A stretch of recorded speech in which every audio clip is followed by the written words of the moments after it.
Ever seen a doll sheep freeze and jump straight up when a lion chases it? Why not run for its life? It looks completely suicidal at first glance. In human society, this absurd behavior is just like carrying a Hermes bag on the subway. What most label vanity or stupidity is actually an advanced survival strategy forged by evolution.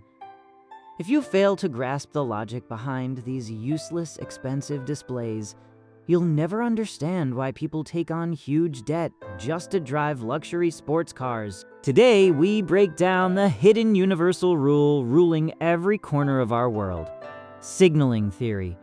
This sheep's strange survival trick will teach you how to win the social game we all play. Master signaling theory, and you'll instantly see through 99% of business traps and social facades. Even better, you can project the aura of a top predator without spending a single dollar. Some of these ideas might make you uncomfortable, but they're mandatory to evolve from prey to hunter. One core truth: survival depends on efficiency, but dominance relies on waste. Let's start with biologist Amotz Zahavi and his confusing observation of peacocks. Quick intro to Amotz Zahavi, an Israeli evolutionary biologist famous for founding the Handicap Principle, a landmark theory explaining animal and human signaling behavior. Traditional evolution theory says species evolved to become more practical and efficient, yet male peacocks carry massive, clumsy tails with zero aerodynamic value. This giant feather trail acts like a glowing neon sign, screaming "Prey here" to all predators. It seems like a guaranteed death sentence until Zahavi uncovered his groundbreaking handicap principle. The tail's heaviness, visibility, and life-threatening downsides are exactly what make it an honest signal. A male peacock's extreme physical luxury shouts to every peahen, "Look closely. I carry this deadly cumbersome handicap, yet I still survive in predator-filled jungles. My genes are strong enough to handle basic survival and this massive burden at the same time." Here's the key rule: only individuals who can afford life-threatening risks earn the right to reproduce. Cheap signals like bird calls can easily be faked, but signals that risk death cannot be forged. Animals take physical risks to send signals.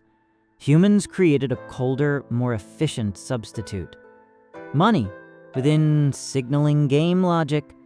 Spending money for food or utility counts as basic survival. Spending money purely to waste resources, that's where real social signaling activates. Money sitting dormant in a bank account sends no message.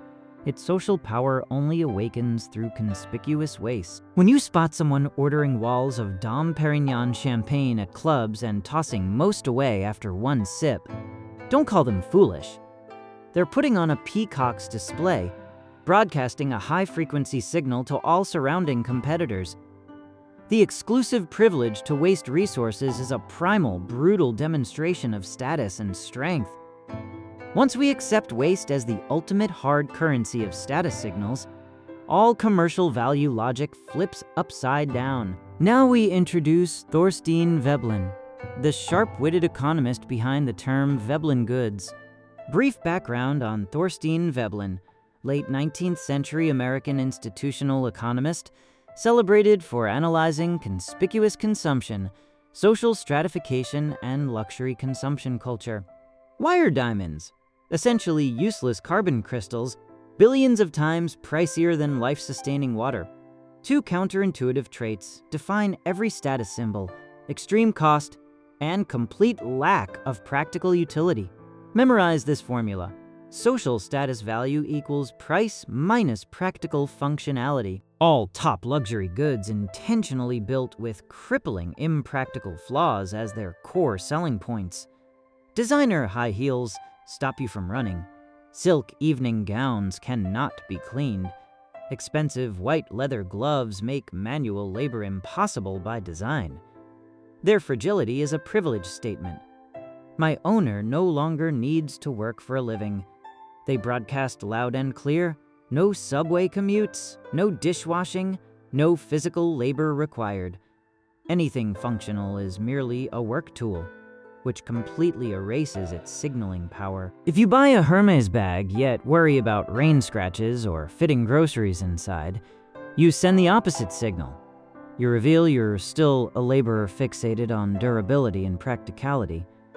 Old money elites only care whether an item proves they never need to work again. People buy luxury goods not for enjoyment. They're strapping a heavy handicap to themselves, just like peacocks. They parade around crowds chasing tiny external validation of their social standing. Efficiency is a virtue reserved for ordinary people. Deliberate waste is the entry ticket to elite circles. Money alone creates weak, noisy signals. Lottery windfalls, demolition payouts, or unethical gains can buy wealth displays. Top social classes created ultra-secure status markers that money alone cannot purchase. These markers demand years of grueling sacrifice and suffering to earn, acting as anti-counterfeit seals. Next up, Nobel laureate Michael Spence and his foundational signaling model. Quick introduction to Michael Spence. American economist awarded the 2001 Nobel Prize in Economic Sciences for research on asymmetric information and market signaling, widely applied to education and labor markets. Most students naively believe university exists only to gain knowledge and broaden perspectives. Spence's blunt conclusion: degrees do not measure talent. They act as compliance test certifications. Employers face severe information asymmetry. They cannot judge your work ethic in a 30-minute interview. They cannot tell if you're chronically lazy, confrontational, or unable to endure monotonous, repetitive work. They require an extremely costly signal. Only disciplined people can afford to obtain. The cost isn't tuition fees. It's the years of mental and physical depletion required to graduate. You lock yourself in libraries during your prime young years, suffer mind-numbing advanced calculus, pull all-nighters chasing meaningless GPAs, and suppress your desire for leisure to write rigid academic papers. This long-term anti-human suffering is what makes diplomas valuable to hiring managers. A diploma signals, I can endure 4 years of tedious torment and consistently deliver required results on schedule. I am a perfectly reliable, compliant worker asset. Harsh as it sounds, this is education's unspoken core function. University is fundamentally a multi-year compliance screening process. If college felt like a stress-free vacation and everyone graduated easily, diplomas lose all signaling value instantly. The tedious, painful, lengthy journey itself forms the strongest barrier against fake credentials. Once mass populations pass this pain-based filter, degrees suffer signal inflation. Now we dive into Batesian mimicry, a biological concept adapted to human social media culture. Batesian mimicry describes harmless species evolving identical patterns to deadly venomous snakes to scare predators away. Translated to our digital world, group-rent luxury lifestyle influencers and photo-edited fake millionaires.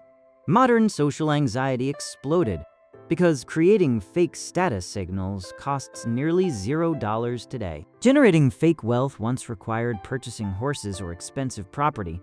Now you just rent a car key or use AI art tools. Beauty filters alter appearances. AI text fabricates sophisticated personalities. Shared afternoon tea rentals fake upper-class lives. In this pixelated digital jungle, you cannot distinguish genuine high-status peacocks from fakes wearing cheap feather imitations. The end result: total collapse of broad social trust, universal mutual suspicion across every social tier. That self-made millionaire posting luxury hotel check-ins online might live alone on instant noodles in a tiny rental apartment. This sparks a vicious signaling arms race. Fake signals flood every space. So, authentic elites must chase rarer, pricier, harder to copy hobbies. Think antique collecting, extreme dangerous adventure sports. Meanwhile, average consumers overdraw credit cards just to avoid social judgment. This is the brutal theater effect. Once the front row audience stands, everyone must stand on tiptoes just to see the stage. No one enjoys the experience more than before. Yet, everyone drains their energy endlessly competing. We all exist trapped inside deafening signal noise that delivers zero genuine value. When fake social signals saturate every platform, top-tier players deploy an unexpected strategy to end the competition: counter-signaling. Walk into top Silicon Valley boardrooms and observe the contrast. Sharp, tailored suits, polished leather shoes, and perfect ties almost always belong to pitching clients, real estate agents, or insurance salespeople. The executives controlling billions of dollars of capital wear faded gray tees and beat-up slide sandals, even cross-legged in board chairs. Think Mark Zuckerberg and Steve Jobs, two globally famous, ultra-wealthy tech leaders known for casual, minimalist wardrobes. This creates wildly ironic power reversal. Lower social tiers obsess over polished, respectable appearances. Those at the absolute top prioritize complete casual disregard for formal status codes. Here's the bold, fascinating logic. A suit functions as a uniform representing compliance, restraint, and service. Suit wearers broadcast the signal: I am cooperative, reliable, and ready to deliver service for you. Meanwhile, t-shirt wearing tycoons send a far more powerful message: I answer to no one. I refuse to follow your arbitrary social rules. Even dressed like a vagabond, the whole world adapts around me. This is the ultimate aesthetic of power. While everyone piles on luxury logos to prove wealth, refusing to send performative status signals becomes the highest status signal of all. Only people holding unlimited resources can afford to disregard mainstream social judgment systems entirely. This radical freedom from status performance cannot be bought with any limited edition designer bag. From peacock tails to Silicon Valley teas, wild animal survival to corporate office culture, one universal truth emerges. Our entire lives we pay outrageous premiums for meaningless, artificial social labels just to send signals. We take unaffordable mortgages, earn unnecessary certifications, buy handbags we dislike, and burn out our health, chasing external validation. We live trapped under others' gazes, transforming ourselves into non-stop signal broadcasting machines. Is this exhausting performance truly worth the lifelong sacrifice? True freedom does not mean upgrading your status signals from flashy luxury goods to casual elite counter-signaling. Real freedom arrives when you grasp this critical truth. Only prey must prove their speed to lions. Lions never need to prove to anyone they are apex predators. At this moment, you stop chasing other people's signaling games and take full ownership of your identity. Step outside this cave of social performance, and you finally see genuine reality unfiltered. I know most viewers won't retreat to remote mountains to live as hermits. You're still participating in this social game, and you want to win it. Since signaling can be strategically designed, and the world runs on this absurd hidden code, can we flip the system to our advantage? How to craft zero-cost, high-impact signals in job interviews to make hiring managers see you as irreplaceable talent. How to deploy the Handicap Principle during business negotiations to build unshakable psychological pressure against rivals. How to build Veblen-style scarcity around yourself in social settings without spending any money whatsoever. These hidden game-changing master tactics lie within signaling theory. If you want an in-depth breakdown on building elite predator-level high-value signals, hit save and subscribe right now. Don't miss the next episode where we unpack every actionable strategy step by step. Thank you for watching. Leave a comment below about which signaling trick you'll test first in daily life.